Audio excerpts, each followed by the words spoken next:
देखिए, शरद यादव जी के निधन से हम सब लोग दुखी हैं। शरद यादव जी यद्यपि पैदा हुए मध्य प्रदेश में, लेकिन बिहार उनकी कर्म भूमि रही।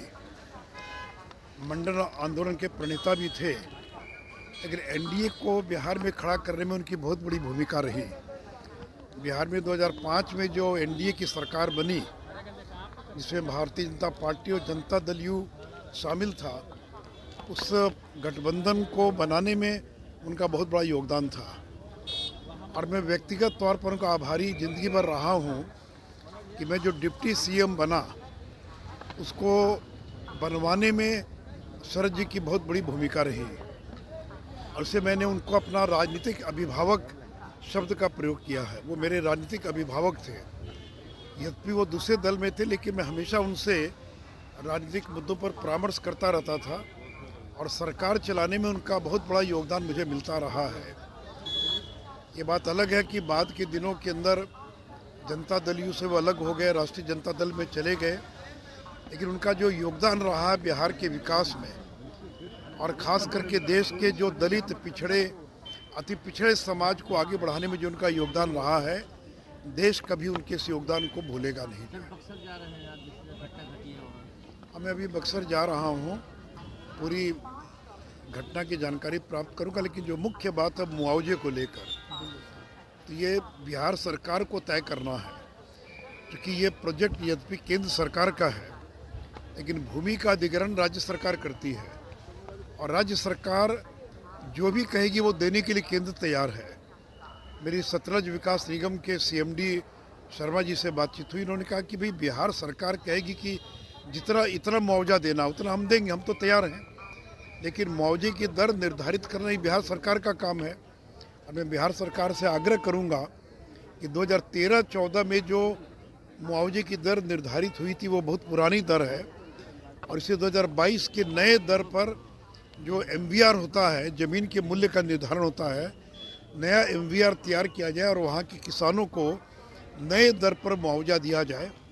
और जो पुलिस ज्यादती हुई है, वैसे पुलिस कर्मियों पर मुकदमा दर्ज किया जाए और उनको बर्खास्त किया जाए।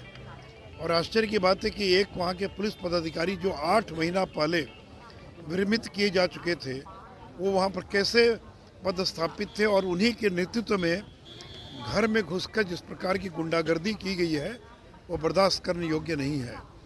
तो बिहार के अंदर जो किसानों का ये आंदोलन चल रहा है, हमारी पार्टी उसके पक्ष में है, और उसमें वहाँ जाकर मिलकर उनकी पूरी समस्या से अवगत होऊंगा, और हम प्रयास करेंगे कि उसके समाधान में हम अपनी मदद कर सकें। सर, शिक्षा मंत्री अभी भी अपने बयान पर अड़े हुए हैं। नहीं, देखिए, ऐसे शिक्षा मंत्री को तो 1 मिनट भी अपने पद पर बने रहने का अधिकार नहीं है।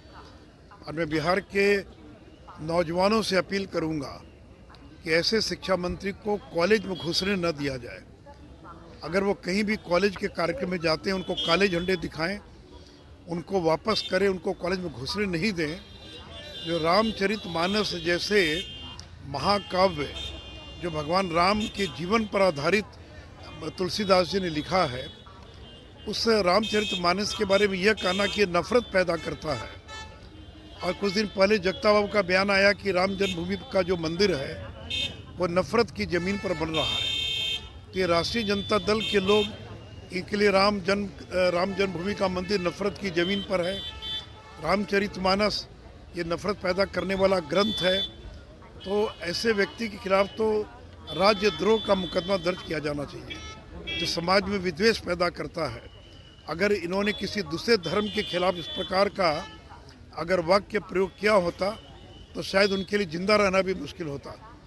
तो इसलिए अगर उनमें हिम्मत है, तो अन्य धर्मावलंबियों के भी ग्रंथ में बहुत तरह की ऐसी बातें हो सकती हैं जिस पर मतभेद हो सकता है, और उस पर टिप्पणी करने की उनको हिम्मत रही है, और हिंदू धर्म की सहिष्णुता का लाभ उठा रहे हैं। क्योंकि हिंदू, इसका मतलब ये नहीं कि कोई चला जाए। और नीतीश जी कार्य की मैं बात करूँगा, मुझे नहीं मालूम है, और राष्ट्रीय जनता दल के लोग बेशर्मी के साथ डॉक्टर चंद्रशेखर के साथ खड़े दिखाई पड़ रहे हैं। तो ऐसे व्यक्ति को शिक्षा मंत्री के पद पर बने रहने का कोई अधिकार नहीं है, और नीतीश जी को अविलंब ऐसे शिक्षा मंत्री को बर्खास्त करना चाहिए।